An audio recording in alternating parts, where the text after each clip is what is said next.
Hello everyone, welcome class 11th।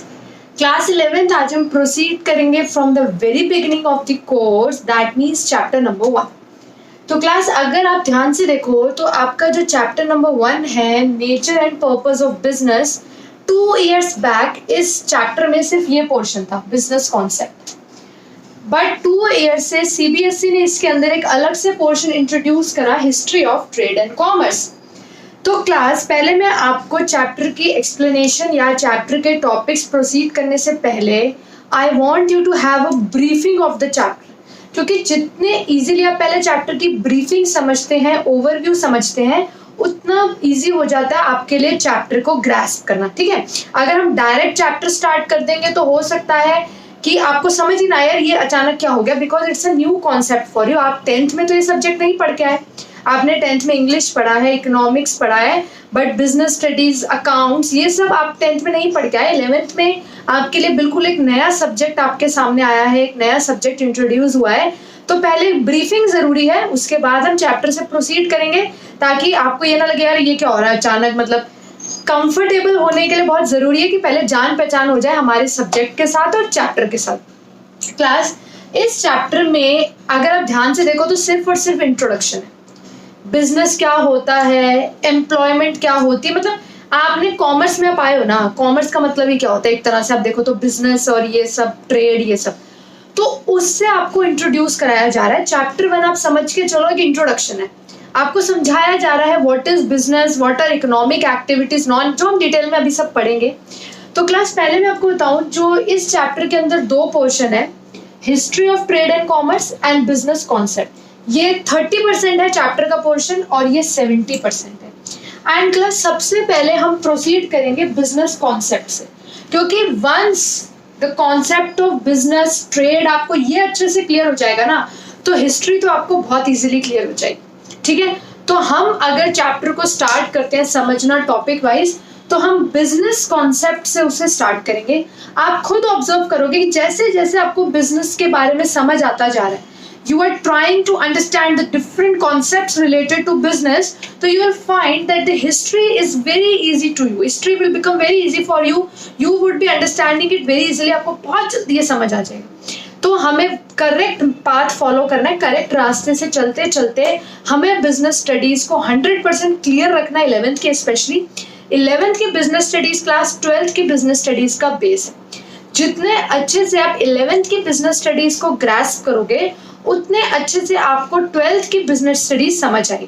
ठीक है, तो without wasting time, after briefing, let's start with the topic business concept. Class जब हम proceed करते हैं बिजनेस को समझने के लिए, बिजनेस कॉन्सेप्ट, तो सबसे पहले हमारे सामने टॉपिक आता है economic activities and non economic activities. जब क्लास हम ये समझ लेते हैं कि economic and non economic activities क्या है, उसके बाद हमें समझ आएगा बिजनेस क्या। आप समझ रहे हो किस तरह सीबीएसई आपके सामने चैप्टर को इंट्रोड्यूस कर रही है, धीरे धीरे धीरे धीरे पहले एक बेस बनाया जा रहा है। ठीक है, तो क्लास सबसे पहले हम समझते हैं ये 2 type of activities, economic and non economic. बहुत इंपॉर्टेंट क्वेश्चन बनता है यहाँ पे, तो मैंने सिर्फ बेस लिखा है। इसके बाद हम इन एक्टिविटीज के बीच में डिफरेंस भी समझेंगे, क्योंकि ये भी क्वेश्चन आ जाता है, differentiate between economic and non economic activities. तो सबसे पहले क्लास हम समझते हैं कॉन्सेप्ट को। इस class economic activities, economic activities वो एक्टिविटीज होती हैं जिन्हें हम मनी अर्न करने के पर्पस से करते हैं। ठीक है, सिंपल सी डेफिनेशन है, कोई बहुत कॉम्प्लेक्स कॉन्सेप्ट नहीं है। सिंपल सी चीज समझो क्लास, कि जब भी हम किसी एक्टिविटी को करते हैं with the objective of earning money, कि हम पैसा कमा सकें, उसे इकोनॉमिक एक्टिविटी कहते हैं। और जो एक्टिविटी हम करते हैं लेकिन हमें उससे पैसा नहीं कमाना होता, हमारा ऑब्जेक्टिव पैसा कमाना नहीं होता, वो होती है नॉन इकोनॉमिक एक्टिविटी। इसको थोड़े डिटेल में समझने के लिए कुछ एग्जांपल्स कंसिडर करते हैं। Suppose I am a teacher, मैं एक स्कूल में पढ़ाती हूँ। मैं स्कूल में जाके जब पढ़ाती हूँ तो किससे पढ़ाती हूँ कि मुझे मंथ के एंड में एक सैलरी चाहिए, गुड अमाउंट ऑफ सैलरी चाहिए, मुझे हैंडसम सैलरी चाहिए। तो वो इकोनॉमिक एक्टिविटी है क्लास, क्योंकि मैं स्कूल में जाके पढ़ा रही हूँ just with the motive of earning money, कि भाई मुझे पैसा मिले, I want to earn money. और तो जो भी एक्टिविटीज हम मनी अर्न करने के पर्पज से करते हैं वो इकोनॉमिक होती है।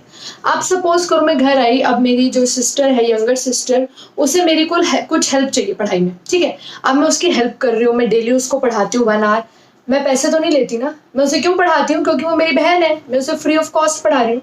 तो वो हुई नॉन इकोनॉमिक एक्टिविटी। अगर मैं इंस्टीट्यूट में स्टूडेंट्स को पढ़ा रही हूँ, मैं उनसे फीस चार्ज कर रही हूँ, तो कहीं ना कहीं जो मैं ये काम कर रही हूँ, मैं जो एक्टिविटी कर रही हूँ पढ़ाने की, मेरा मोटिव है टू अर्न मनी। तो सिंपल सा फटाफट कंक्लूड करते हैं, जिन भी एक्टिविटीज को हम करते हैं with the purpose of earning money, वो होती हैं हमारी इकोनॉमिक एक्टिविटीज। और जो एक्टिविटीज को हम करते हैं, हमें पैसा नहीं कमाना, हम आउट ऑफ लव, मुझे अपनी बहन से प्यार है इसलिए मैं कर रही हूँ, हमें किसी से सिंपैथी, हमें कोई बूढ़ा आदमी दिख रहा है, हम उसे रोड क्रॉस कराने में हेल्प कर देते हैं, ठीक है। और हमें कोई ब्लाइंड पर्सन दिख रहा है, वो रोड क्रॉस नहीं कर पा रहा, तो हम उसकी हेल्प कर देते हैं रोड क्रॉस करने में। कई बार हमें पैट्रियोटिज्म होता है, इतनी देशभक्ति होती है कि हम देश के लिए कुछ करना चाहते हैं एज अ सोशल वर्क। तो सिंपल सी बात है क्लास की, जो एक्टिविटीज हम मनी के लिए नहीं करते हैं, हम करते हैं आउट ऑफ लव, हमें किसी सिंपैथी, हमदर्दी है, हमें पैट्रियोटिज्म, देशभक्ति की फीलिंग, और हम मनी अर्निंग के ऑब्जेक्टिव से नहीं कर रहे, हम आउट ऑफ लव सिंपैथी जिन एक्टिविटीज को कर रहे हैं वो है नॉन इकोनॉमिक एक्टिविटीज।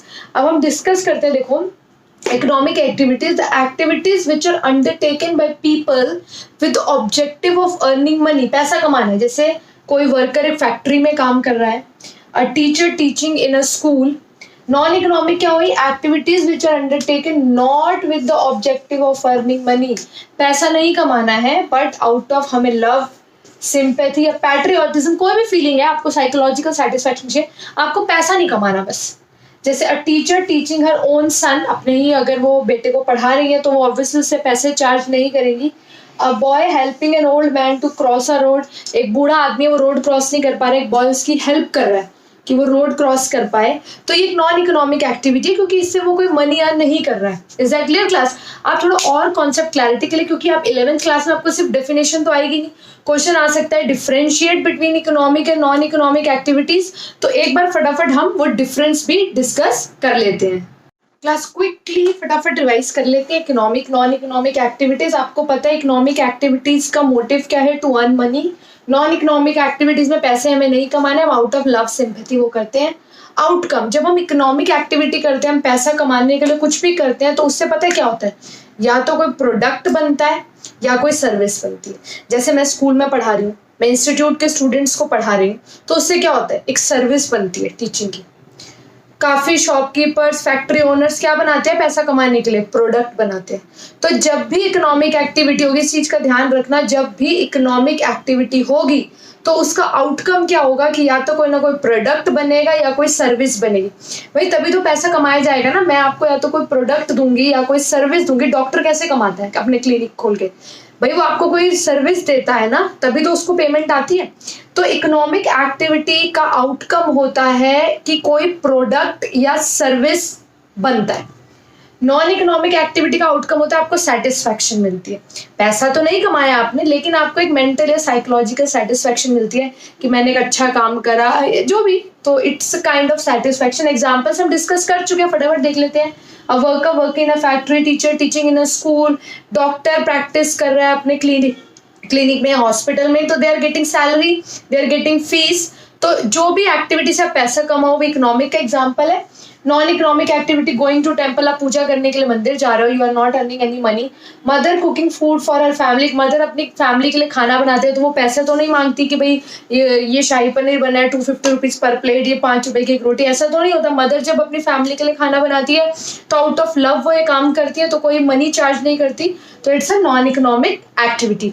अब चलते हैं क्लास हम डिटेल में किसकी? Economic activity, types of economic activity अब हम स्टडी करते हैं।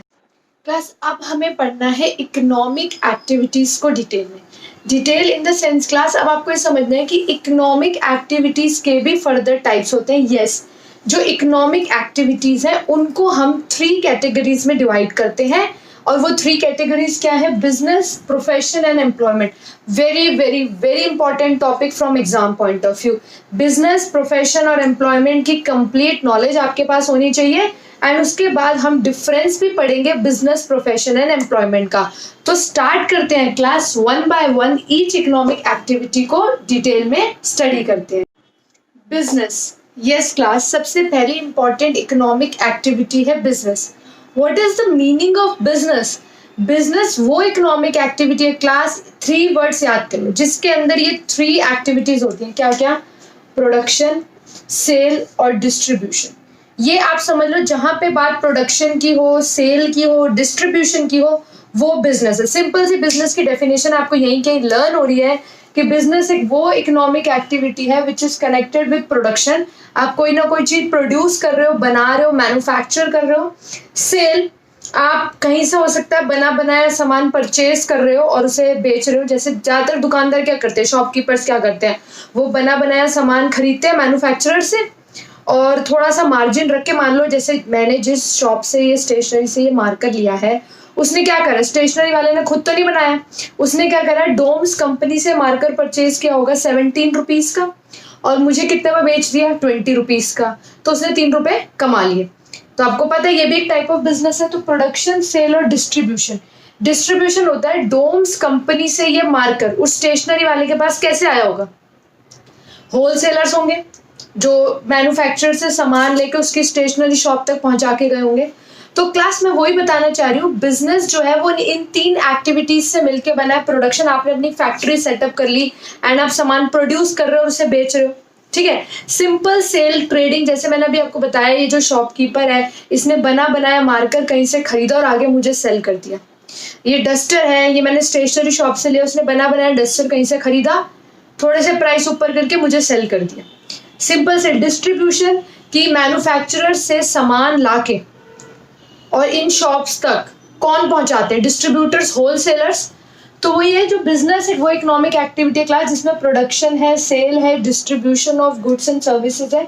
मेन ऑब्जेक्टिव, बिजनेस का मेन ऑब्जेक्टिव क्या है, टू अर्न मनी। वैसे भी इकोनॉमिक एक्टिविटी है तो इट्स ऑब्वियस कि किसी भी इकोनॉमिक एक्टिविटी का मेन ऑब्जेक्टिव क्या होता है, टू अर्न मनी। एग्जाम्पल देख लो बिजनेस के, फार्मिंग, एक फार्मर अपनी क्रॉप्स उगाता है फिर उसको सेल कर देता है पैसा कमाने के लिए। शॉपकीपिंग, अभी हमने बात करी, एक शॉपकीपर बना बनाया सामान कहीं से खरीद रहा है देन उसे सेल कर रहा है। फिशिंग, फिशेस पकड़ रहे हैं उन्हें आगे सेल कर रहे हैं। तो बिजनेस एक सिंपल सी चीज है क्लास, प्रोडक्शन, सेल्स, डिस्ट्रीब्यूशन, ये तीनों इकोनॉमिक एक्टिविटीज मिला के क्या बनाती है, business, and it is conducted with the main objective of earning money.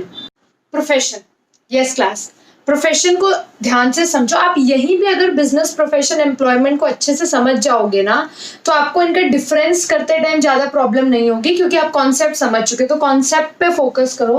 Profession क्या होता है क्लास, पहले जो बोर्ड पे लिखा उसको डिस्कस करने से पहले हम जनरली डिस्कस करते हैं। प्रोफेशन वो इकोनॉमिक एक्टिविटी है क्लास जिसको करने के लिए स्पेशल स्किल्स एंड नॉलेज चाहिए। स्पेशल स्किल्स होंगी अगर किसी पर्सन के पास तभी वो प्रोफेशन में उतर सकता है। जैसे lawyer, doctor, teacher, chartered accountants. Class कोई भी डॉक्टर नहीं बन जाता, कोई भी लॉयर नहीं बन सकता, कोई भी सीए नहीं बन सकता, कोई भी टीचर नहीं बन सकता।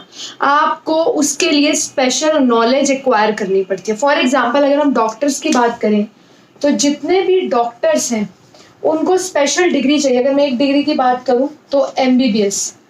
अगर आपको लॉयर बनना है तो बेसिक डिग्री आपको LLB तो करनी ही पड़ेगी।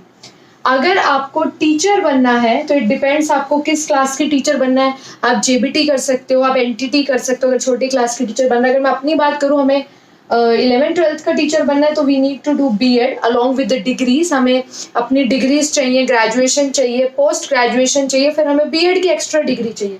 अगर आपको चार्टर्ड अकाउंटेंट बनना है तो आपको CA की प्रॉपर डिग्री चाहिए। तो क्लास प्रोफेशन का मतलब यही है कि प्रोफेशन कोई भी नहीं बन जाता, चलते फिरते कोई भी प्रोफेशन स्टार्ट कर सकता है। नो, प्रोफेशन में उतरने के लिए आपको स्पेशल स्किल्स एंड नॉलेज की रिक्वायरमेंट चाहिए। आपके पास स्पेशल डिग्री होनी चाहिए टू परस्यू दैट प्रोफेशन, ठीक है। अब क्लास ध्यान से सुनो, सिर्फ डिग्री से काम नहीं चलता प्रोफेशन में। ये तो चलो फर्स्ट पॉइंट हो गया, activities which require special skills and knowledge तो हो गया, ये तो फर्स्ट पॉइंट हुआ। अब सेकंड पॉइंट उससे भी इंपॉर्टेंट है, और अच्छे से ध्यान दो सेकंड पॉइंट पे। These activities are subject to guidelines और code of conduct. Code of conduct का मतलब होता है क्लास रूल्स एंड रेगुलेशंस, ठीक है। लेकिन आप क्योंकि 11th क्लास में हो, आपने कॉमर्स ली है, तो आपको कॉर्पोरेट टर्म्स यूज करने। कॉर्पोरेट टर्म्स समझते हो, नॉर्मली जो कोई भी बच्चा यूज कर लेगा, कॉर्पोरेट स्पेशल कॉमर्स की टर्म्स यूज करनी है। तो rules and code of conduct जो है वो हम यूज करते हैं किस वर्ड्स के अगेंस्ट? Rules and regulation. तो रूल्स एंड रेगुलेशंस की जगह आपको क्या वर्ड यूज करना है? Code of conduct, laid down by professional bodies. अब आप कहोगे ये क्या मतलब, क्या कोड ऑफ कंडक्ट, क्या प्रोफेशनल बॉडीज? ध्यान से समझो, नो इश्यू। देखो, कोड ऑफ कंडक्ट मतलब rules and regulations, professional bodies समझो। देखो क्लास, हर प्रोफेशन का एक हेड है, हर प्रोफेशन की एक हेड बॉडी है जो रूल्स एंड रेगुलेशंस बनाती है उन प्रोफेशनल्स के लिए। समझो, एग्जांपल से समझ आएगा। फॉर एग्जांपल डॉक्टर्स हैं, ठीक है, डिटेल में लिखते हैं यहाँ पे। डॉक्टर्स हैं सपोज करो, ठीक है, डॉक्टर्स ने एमबीबीएस डिग्री ली। सिर्फ डिग्री लेने से प्रोफेशन खत्म नहीं होगा उनका। जितने भी इंडिया में डॉक्टर्स हैं, मार्क माय वर्ड्स, जितने भी इंडिया में डॉक्टर्स हैं उनके ऊपर एक हेड बॉडी है। उस बॉडी का नाम क्या है? Medical Council of India.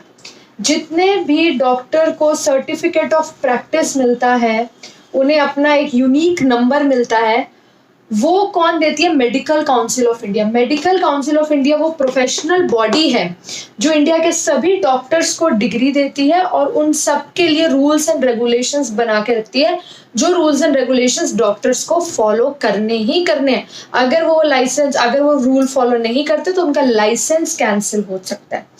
अगर हम बात करें लॉयर्स की, ठीक है, लॉयर्स को एलएलबी करनी पड़ती है, बट इंडिया में जितने भी लॉयर्स हैं उनके ऊपर एक हेड बॉडी। कौन सी बॉडी है वो? बार काउंसिल ऑफ इंडिया।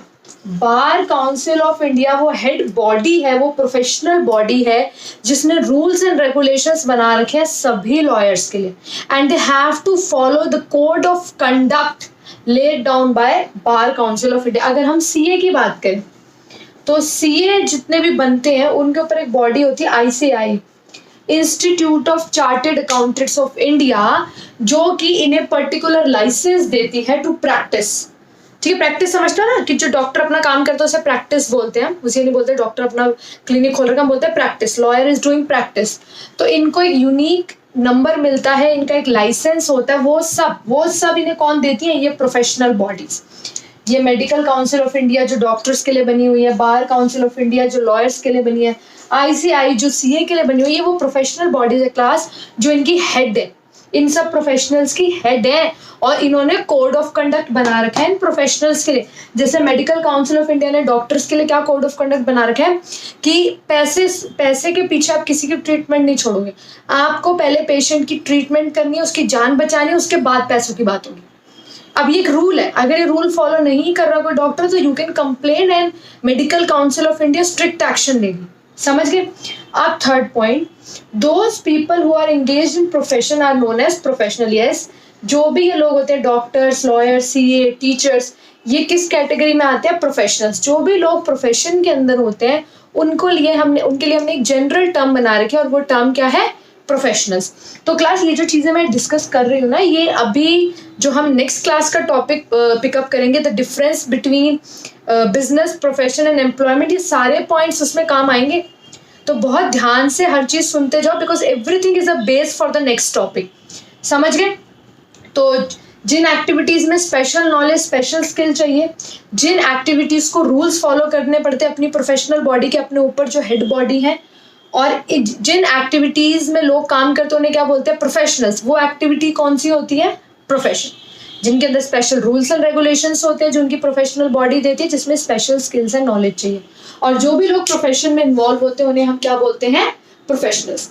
अब डिस्कस करते हैं हमारी last type of economic activity, that is employment.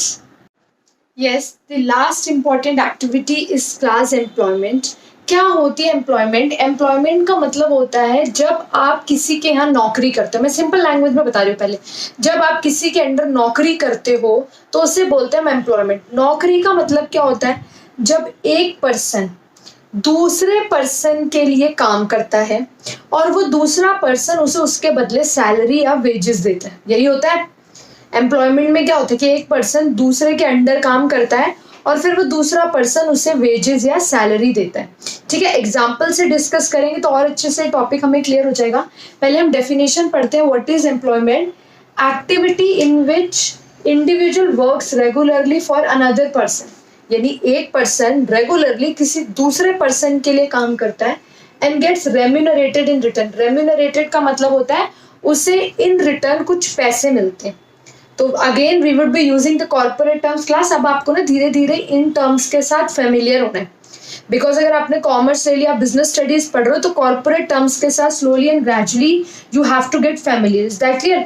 फिर से डेफिनेशन पढ़ते हैं फॉर अ बेटर फ्लो।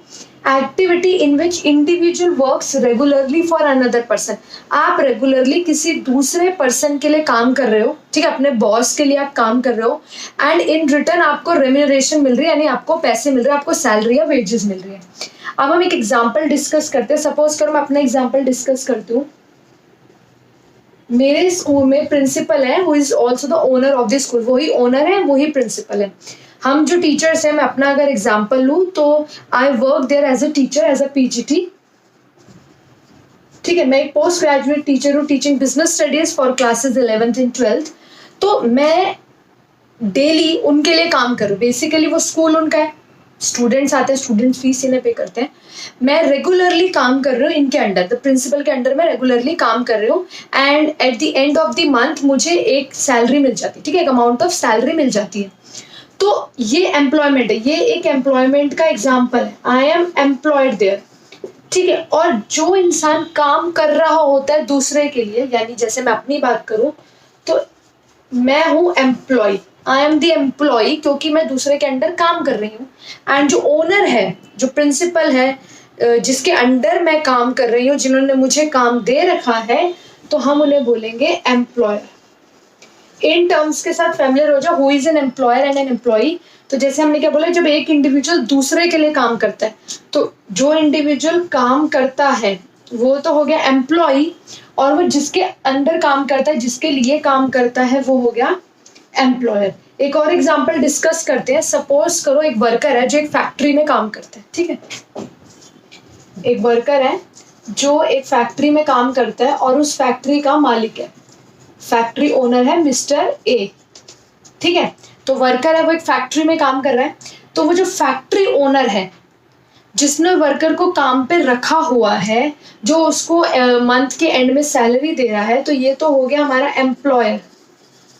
ठीक है, और ये जो वर्कर है जो ये वहां काम कर रहा है और ये इसको महीने के एंड में सैलरी मिलती है, तो ये हो गया हमारा एम्प्लॉय। ठीक है, clear? Employer employee. Remuneration paid by employer to employee. जो पैसा जो आप कह लो डेली बेसिस पे, कई बार दिहाड़ी मिलती है, डेली बेसिस पे या मंथली बेसिस पे जो भी पैसा एम्प्लॉयर एम्प्लॉय को देता है, ध्यान से सुनना, जो भी पैसा एम्प्लॉयर एम्प्लॉय को देता है काम करने के बदले, जैसे प्रिंसिपल मुझे देती है, जो प्रिंसिपल है वो at the end of the month जो मुझे पैसे देती है, यानी जो एम्प्लॉयर एम्प्लॉय को पैसे देता है, उस पैसे को हम क्या कहते हैं? सैलरी या फिर वेजेस। सैलरी और वेजेस में डिफरेंस यही समझ लो क्लास। सैलरी वो होती है जो आपको मंथली एंड में मिलती है, एवरी मंथ मिलती है, जबकि वेजेस को हिंदी बोलते हैं दिहाड़ी, जो डेली बेसिस पे मिलती है। जैसे मजदूर वगैरह होते हैं ना, वो डेली काम करते हैं, उनकी डेली की दिहाड़ी होती है कि आज काम करा आज के 500 रुपये, कल काम करा कल के 500, परसों काम करा परसों के 500 रुपये। लेकिन जो हम काम करते हैं उसमें क्या होता है, हम पूरे मंथ काम करते हैं और मंथ के एंड में we get amount of salary. तो सैलरी वो होती है जो आपको मंथली मिलती है और वेजेस वो होती है दिहाड़ी, जो आपको डेली बेसिस पे मिलती है। तो ठीक है class, I hope the topic of employment is also clear to you, जहाँ पे एक पर्सन दूसरे पर्सन के लिए काम करता है एंड वो दूसरा पर्सन उसे इन रिटर्न सैलरी या वेजेस देता है। ठीक है, जो एम्प्लॉय होता है ना क्लास, उसे बिल्कुल एम्प्लॉयर के अकॉर्डिंग काम करना पड़ता है। यह बात आप समझ लो कि अगर मैं स्कूल में एम्प्लॉय हूँ तो ऐसा नहीं कि मैं अपनी मर्जी से बच्चों को किसी भी दिन छुट्टी दे सकती हूँ या मैं अपनी मर्जी से बच्चों को पिकनिक लेके जा सकती हूँ, ऐसा नहीं होता। हमें हर चीज़ के लिए पहले प्रिंसिपल से या जो भी हमारे हेड है उनसे डिस्कस करना पड़ता है। तो एम्प्लॉयमेंट की एक आप कह सकते हो नेगेटिव चीज़ भी है कि हम अपनी मर्जी से काम नहीं कर सकते। एज एन एम्प्लॉय हमें एम्प्लॉयर के अकॉर्डिंग ही काम करना है, और जो हमारा जॉब कॉन्ट्रैक्ट है जॉब कॉन्ट्रैक्ट में लिखा है हमें 8 बजे स्कूल आना है, हमें 4 बजे छुट्टी होगी। जॉब कॉन्ट्रैक्ट में लिखा है कि एवरी सेकंड सैटरडे भी वर्किंग है। जो भी जॉब कॉन्ट्रैक्ट में जो जो लिखा है we have to follow that. Employee को एम्प्लॉयर की बातों को मानना होता है एंड जॉब कॉन्ट्रैक्ट को फॉलो करना होता है। तो क्लास आज हमने क्या क्या करा, आज हमने चैप्टर 1 का इंट्रोडक्शन करा। That's why I am not taking so many topics. ऐसा ना हो कि माइंड में एकदम मिक्सड अप हो जाए सारी चीज़ें, ऐसा नहीं होना चाहिए। फर्स्ट चैप्टर आज स्टार्ट करें, इनिशियली स्टार्ट करा है। तो आज हमने एक तरह से इंट्रोडक्शन समझा है चैप्टर का। We studied about economic and non economic activities. उसके बाद हमने इकोनॉमिक नॉन इकोनॉमिक एक्टिविटीज़ का डिफरेंस करा फॉर बेटर क्लैरिटी। देन हमने टाइप्स ऑफ इकोनॉमिक एक्टिविटीज़ आज डिस्कस करी जिसके अंदर हमने business, profession and employment discuss करा। तो I think for an introduction class it's enough. And उसके बाद नेक्स्ट क्लास में हम बिजनेस, प्रोफेशन एंड एम्प्लॉयमेंट के बीच में जो एक लेंदी सा डिफरेंस है हम उसको डिस्कस करेंगे। तो आई होप आज का टॉपिक आपको बहुत अच्छे से समझ आया हो। अगर आपको कोई भी डाउट है class, just mark it and let me know so that we can clear it in the doubt clearing session.